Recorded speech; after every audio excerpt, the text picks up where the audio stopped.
Hi students, welcome to physics class. So chapter 3 current electricity. This is the first part video, and the first two chapters, the electrostatics, the charges are at rest, so it is called static electricity. So in this third chapter, current electricity, in which the charges are at motion. So the flow of charges is called the current.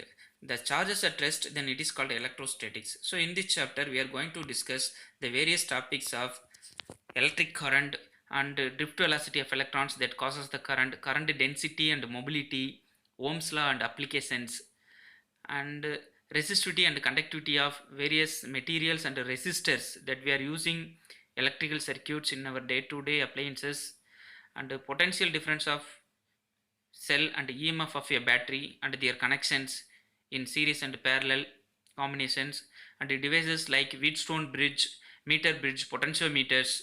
So these devices are used to measure unknown resistance in a electrical circuit and to measure the EMF, that is potential difference between a 2 points or of a battery or a cell. So these are the things we are going to see in this lesson. After finishing it, we can understand the concept and we can able to solve the numericals, so based on these things. So electric current, we know the flow of charge is called electric current. We have to assume a current carrying conductor and a area of cross section in which, so the current is defined, the net charge flow through this unit area at unit time is called electric current, and we can define it, the charge flowing through any area of cross section of conductor in 1 second, that is I is equal to q by t. So simply we can tell the charge rate of flow of charge is called the current, so it is taken as q by t. So if the time varies, then it is taken as I equal to dq by dt. So this is usually current is a scalar quantity, even it has the direction, so it does not obey the vector law of addition, so it is called as a scalar, so not considered as a vector. So and the conventional direction of the current is the direction of flow of positive charges. So we know the positive charge will flow from positive potential to negative potential. So electrons opposite to the direction of positive charges, that is negative potential to positive potential, they will move. We know that in gravitational field the water will flow from higher altitude to lower altitude. So similarly in electrostatic field, so electric field, the charges will flow from higher potential to lower potential.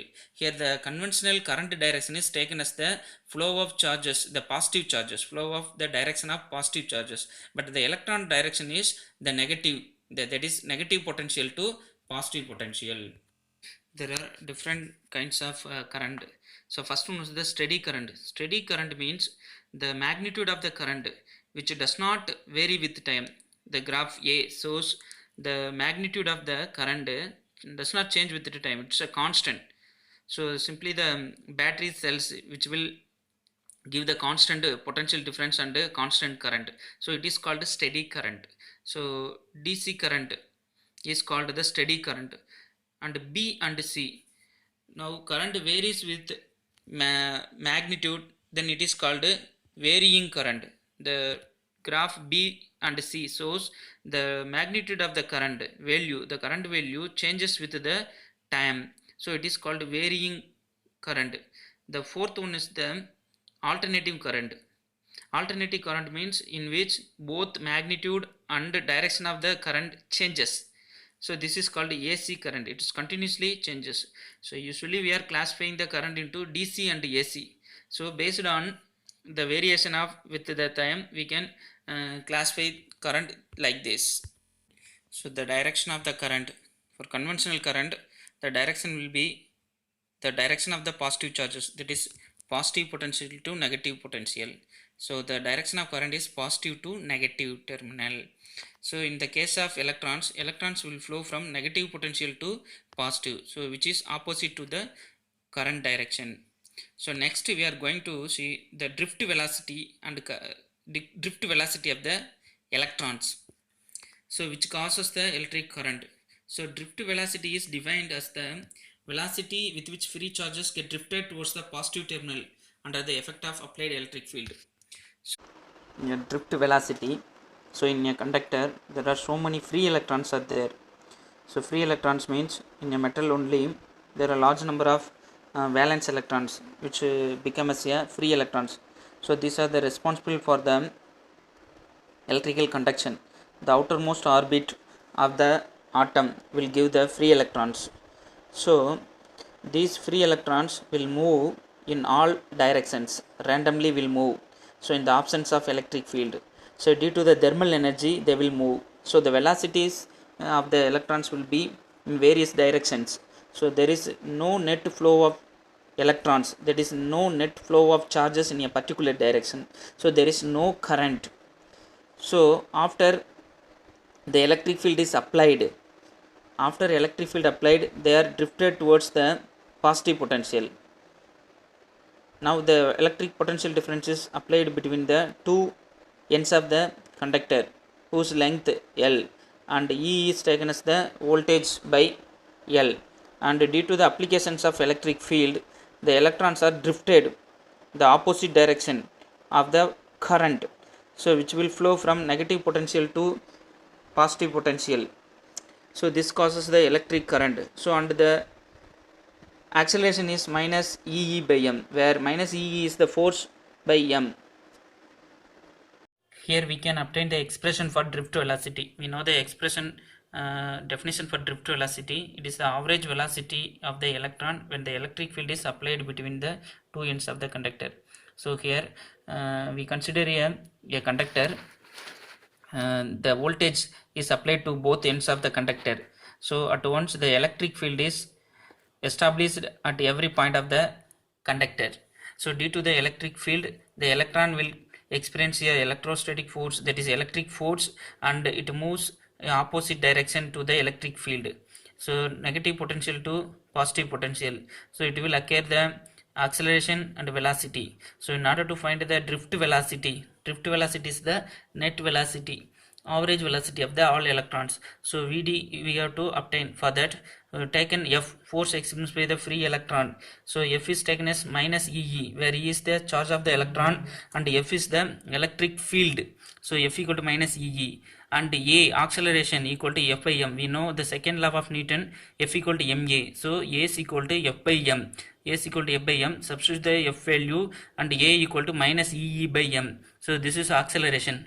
And take the drift velocity. Velocity formula V is equal to A tau, that is acceleration into time. So here tau is the relaxation time, and we know the A value minus Ee by m. Substitute here. So Vd equal to minus Ee tau by m.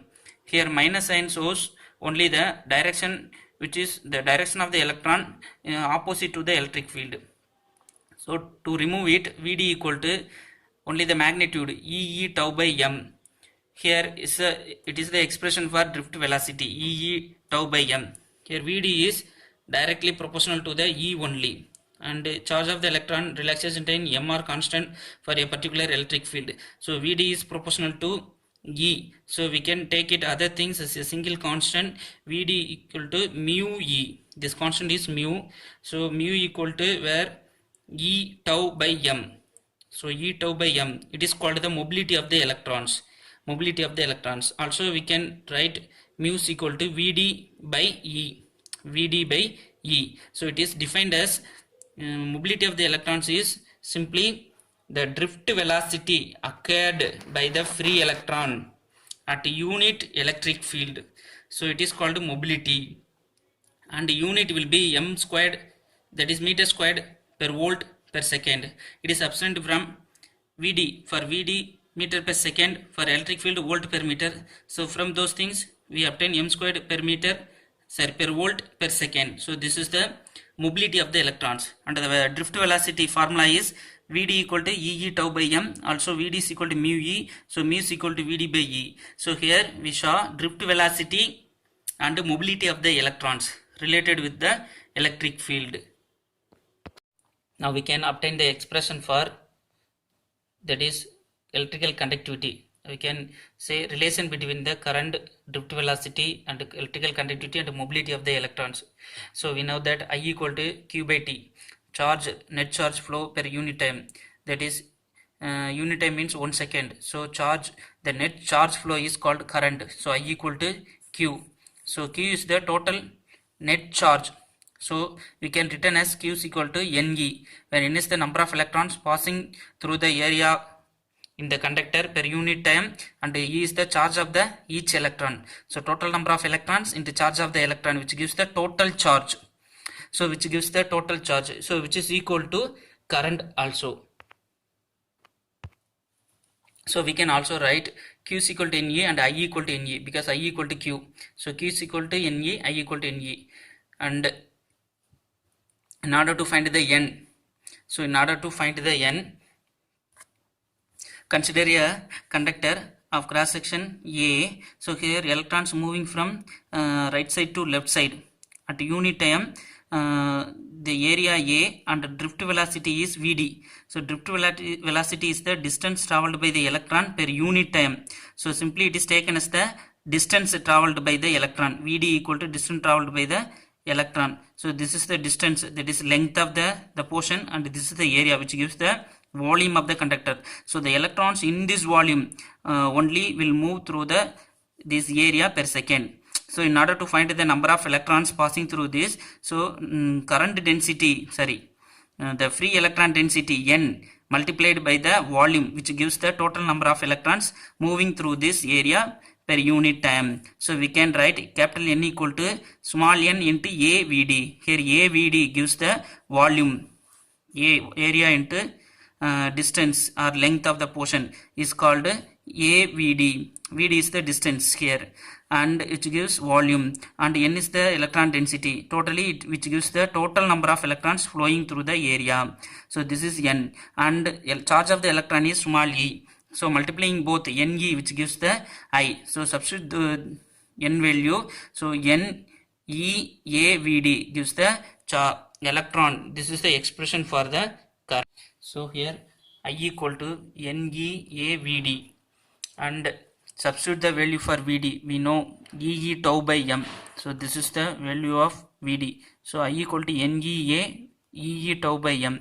So Ne squared, totally Ne squared A tau by m.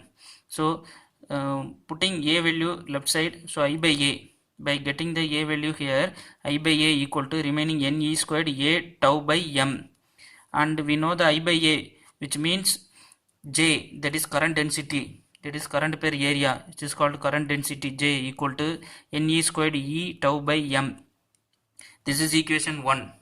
And we know the formula for current density, simply J is equal to sigma E. So this is equation 2. From 1 and 2, sigma E equal to this value, RHS equal to RHS, sigma E equal to Ne squared E tau by m. So E get cancelled, sigma is equal to Ne squared tau by m. So this is the expression for electrical conductivity. So electrical conductivity of the conductor, sigma is equal to Ne squared, where N is the electron density in the conductor, where number of free electrons in a conductors. So it varies, depends on the material to material, nature of the material. E is the charge of the electron, tau is the relaxation time. So relaxation time also, it depends on the electric field, and m is the mass of the electron. So sigma gives the electrical conductivity of the material. So we can write here mu. We know that mu is equal to mobility of electrons equal to mu is equal to E tau by m. So substituting here E tau by m, so we can write Ne E tau by m. So Ne mu, sigma equal to Ne mu. So mu is equal to sigma by Ne. So in terms of resistivity, sigma is equal to 1 by rho resistivity. So mu is equal to 1 by Ne rho. So these are the formulae we are using for solving the numericals. So conductivity, mobility, and resistivity, and current density, and current drift velocity, these and all very very important to we should recall, and we should remind in our for numerical solving.